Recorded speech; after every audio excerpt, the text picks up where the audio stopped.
Bonjour. Aujourd'hui, je te propose d'écouter ce court extrait tiré du roman Il était une fois un vieux couple heureux. La première lecture sera sans explication, puis je ferai une deuxième lecture avec l'explication. Dans l'étable, la vache avait fini de manger et comme il ne meuglait pas, la vieille femme pouvait la croire endormie. C'était sa bête favorite. Il faisait comme elle les labours dès les primes pluies d'octobre.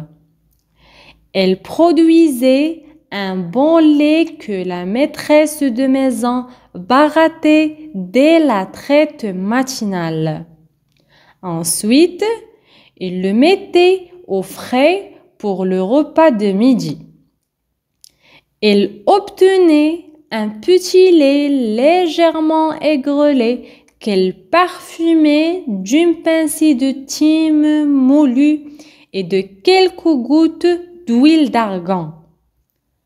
Le couscous d'orge aux légumes de saison passait bien avec cela.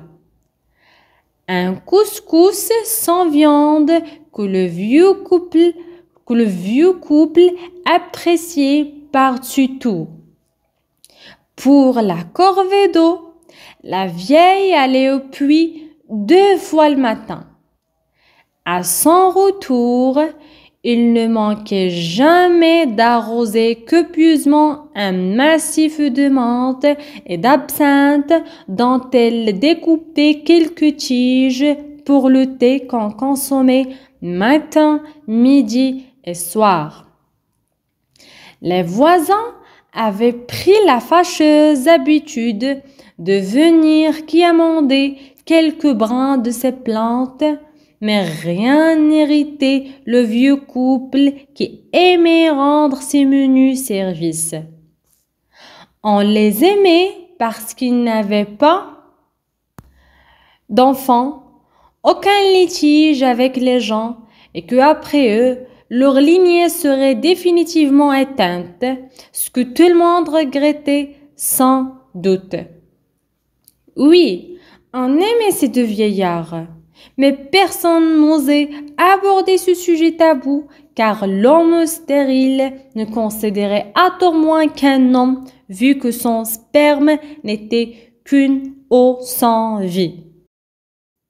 Donc, j'ai commencé par l'étable. L'étable, c'est le bâtiment ou la maison où l'on met les vaches, les moutons et les époules.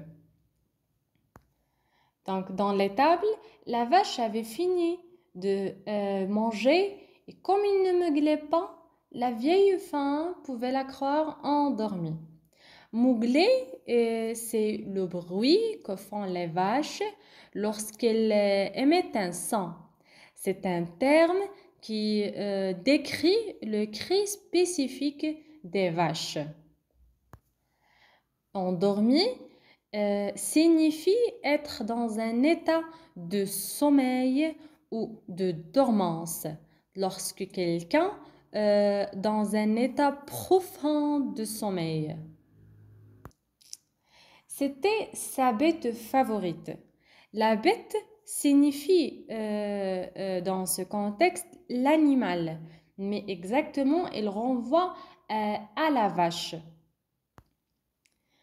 L'adjectif favori, c'est quand on préfère quelque chose. Par exemple, si je dis Toto est mon artiste favori, ça veut dire je le préfère plus qu'un autre artiste. Il faisait comme elle les labours dès les primes pluies d'octobre. Les labours, c'est le travail qui consiste à retourner la terre pour cultiver des plantes ou des arbres, etc. Elle produisait un beau lait que la maîtresse de maison barattait dès la traite matinale. Produire produisait, il est venu du verbe produire, et produire, c'est faire référence à l'action de fabriquer ou de créer quelque chose. Pour le verbe barater, il fait référence à l'action de remuer le lait afin de le transformer en beurre. Et la femme fait ce travail dès la traite matinale. Ça veut dire elle le fait tôt. Ensuite, il le mettait au frais pour le repas de midi. Donc, il mettait le lait au frais. Frais, il signifie que la vieille met le lait dans un environnement froid. Par exemple, le réfrigérateur. Elle obtenait un petit lait légèrement aigrelé qu'elle parfumait d'une pincée de thym moulu. Le petit lait, c'est un liquide qui reste après la fabrication du fromage. Aigrelé signifie que le lait commence à fermenter. Ça veut dire qu'il a un goût, acidulé comme le citron.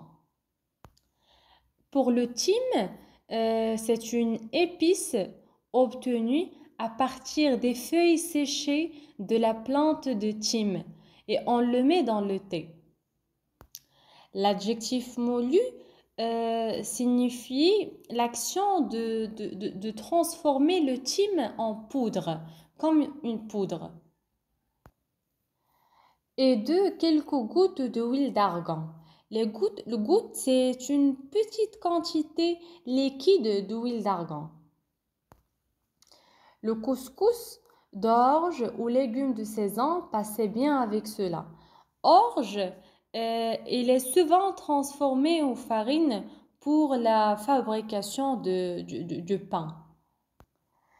Un couscous sans viande que le vieux couple appréciait par-dessus tout.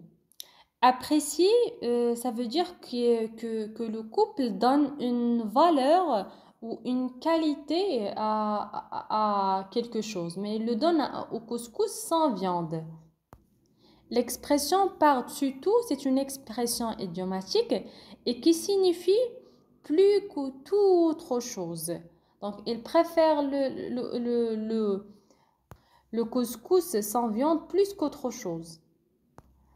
Pour la corvée d'eau, la vieille allait au puits 2 fois le matin. Donc la corvée, c'est une tâche pénible à faire.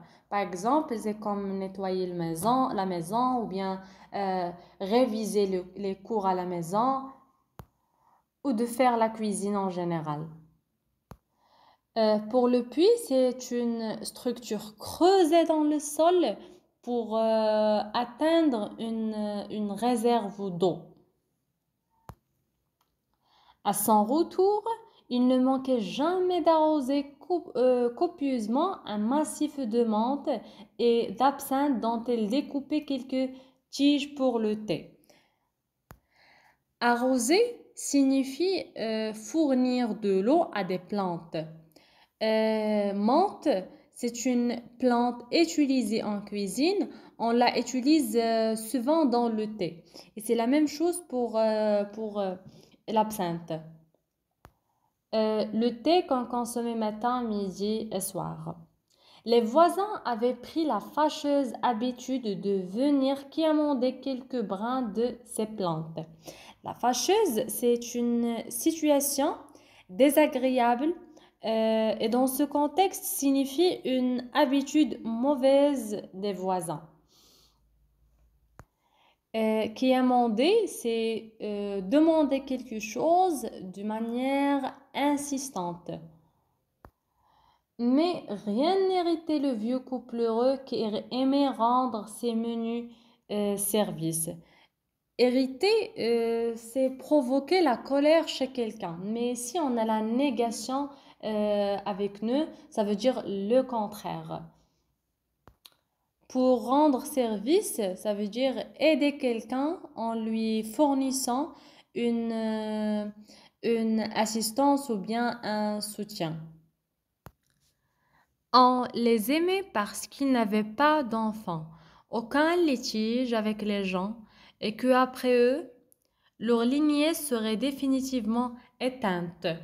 Donc ici, litige c'est un désaccord entre deux parties. C'est un conflit entre deux individus. Lignée, c'est la généalogie d'une famille à travers les générations. Et pour éteinte, il réfère à une espèce ou on peut dire un être humain ou quelque chose qui n'existe plus dans le monde.